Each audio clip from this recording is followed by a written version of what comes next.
Assalamualaikum warahmatullahi wabarakatuh. Nama saya Rafael Muhammad Fatur Rahman, NIM 20200410353. Hari ini saya akan mempresentasikan bagaimana cara dakwah Muhammadiyah ini dilakukan dalam media sosial.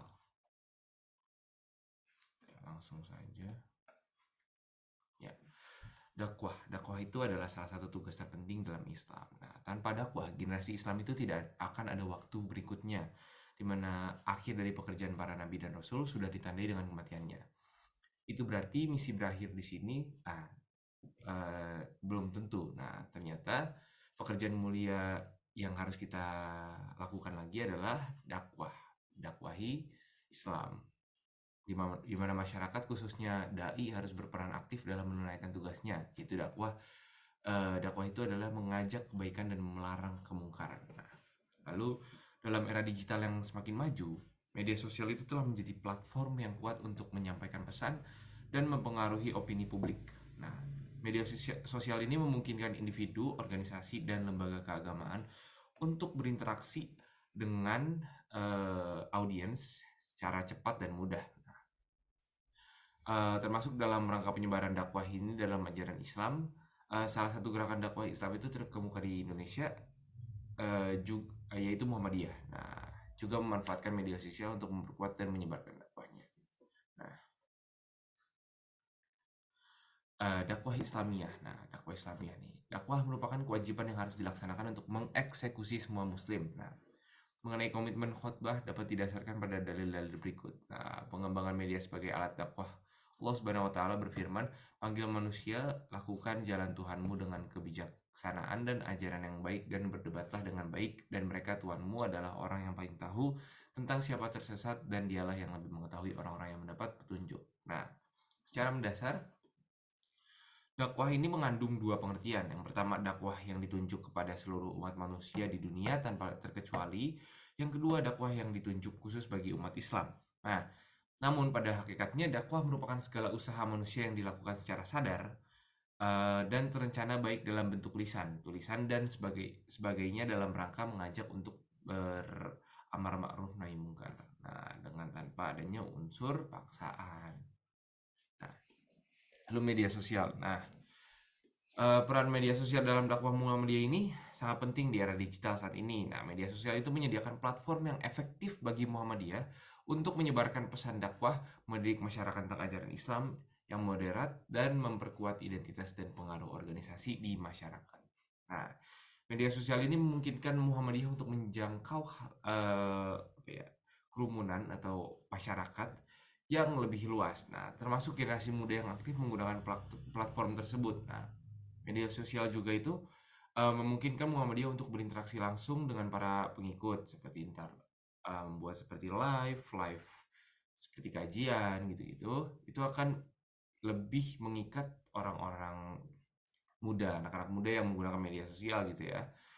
Dan Muhammadiyah itu dapat mensosialisasikan program-program sosial dan pendidikan yang dilaksanakan, serta menjalin hubungan yang lebih dekat dengan masyarakat luas. Nah, di platform media sosial ini akan terjangkit bisa two ways of speaking gitu ya. Jadi kita bisa memberikan, tapi mereka juga bisa mengkomentari. Jadi kita bisa membenarkan pertanyaan-pertanyaan yang mungkin mereka masih ragu mengenai Islam, dan itu bisa dijawab di media sosial. Lalu strategi penggunaan media sosial yang pertama adalah ini. Nah, yang pertama itu menjangkau audiens yang lebih luas, lalu memperkuat identitas dan pengaruh Muhammadiyah, lalu menyebarkan pesan dakwah secara efektif. Lalu strategi konten dan dakwahnya. Yang pertama itu pembuatan konten yang relevan dan menarik. Nah, kita harus menarik anak-anak muda yang menggunakan media sosial, dan kita harus belajar bagaimana cara membuat konten yang relevan terhadap mereka. Lalu memilih pesan dakwah yang sesuai dengan nilai-nilai.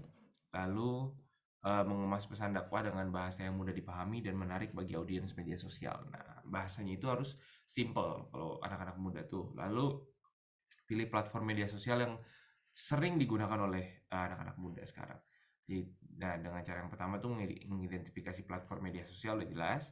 Lalu yang kedua, memahami kelebihan dan kelemahan setiap platform media sosial. Lalu yang ketiga, mengadaptasi konten dan strategi sesuai dengan karakteristik platform yang digunakan. Lalu yang keempat adalah interaksi aktif dengan pengikut. Nah, ini yang pertama itu membangun interaksi yang erat melalui komentar, pesan, dan diskusi. Nah, kalau di media sosial itu kan bisa mengomentari, para audiens itu bisa mengomentari kita dan kita bisa membenarkan komentar tersebut gitu. Jadi menjawab terus gitu loh. Jadi ibaratnya kita berinteraksi dengan audiens. Lalu yang kedua itu menjawab pertanyaan audiens, sudah jelas tadi. Yang ketiga mendorong partisipasi pengikut dalam dakwah Muhammadiyah. Lalu yang kelima adalah kolaborasi dengan influencer dan ustadz. Nah, yang pertama itu yang harus difokuskan itu ya ustadz ya, berkolaborasi untuk memperluas jangkauan. Lalu yang kedua mungkin bisa influencer. Lalu cara mengatasi tantangan dan hambatan itu yang pertama menangani penyebaran yang salah atau hoax tentang Muhammadiyah atau bagaimanapun itu, kita harus meluruskan lagi gitu kalau ada hoax. Lalu yang kedua itu mengelola konflik yang terjadi di media sosial. Lalu yang terakhir adalah evaluasi dan peningkatan. Nah, itu melakukan pemantauan dan evaluasi terhadap efektivitas strategi. Lalu yang kedua melakukan perbaikan dan peningkatan berkelanjutan dalam penggunaan media sosial.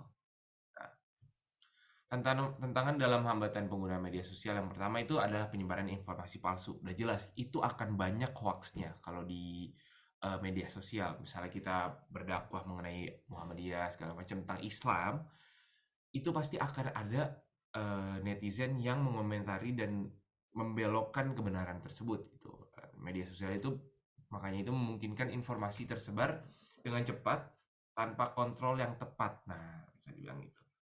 Yang kedua, ada polarisasi opini dan konflik online. Nah, media sosial itu seringkali menjadi tempat terjadinya polarisasi opini dan konflik online. Nah, topik sensitif atau perbedaan pandangan itu dapat menimbulkan perdebatan. Nah, makanya itu kita harus bikin konten yang jarang ada kontroversi, bisa dibilang, walaupun sulit ya.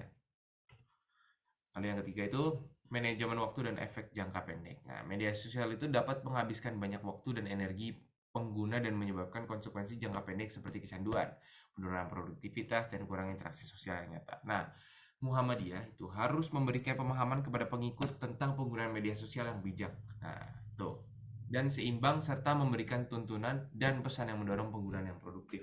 Nah, lalu yang terakhir itu ada privasi dan keamanan. Nah, media sosial itu juga memiliki risiko terhadap privasi ya. Itu bisa dibobol oleh hacker, segala macam, data-data pribadi kalian bisa diambil.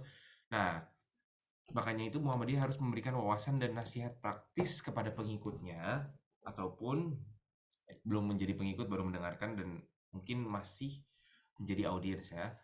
Itu harus memberikan wawasan Muhammadiyah tuh. Dimana wawasan ini harus mengenai langkah-langkah keamanan digitalnya, perlindungan privasi, dan mitigasi potensi risk itu gitu.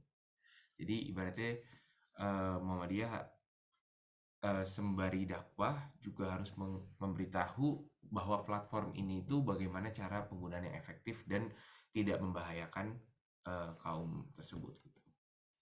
Lalu kesimpulannya dari presentasi ini adalah yang pertama, dalam pembahasan mengenai dakwah melalui media sosial, Muhammadiyah terdapat beberapa strategi yang dilakukan oleh organisasi untuk memperkuat dakwah dan menyebarkan ajaran Islam yang moderat. Beberapa strategi tersebut antara lain adalah yang pertama membuat konten yang berkualitas dan jelas, yang kedua interaksi aktif, tiga kolaborasi dengan influencer atau ustadz, lalu keempat penggunaan visual yang menarik.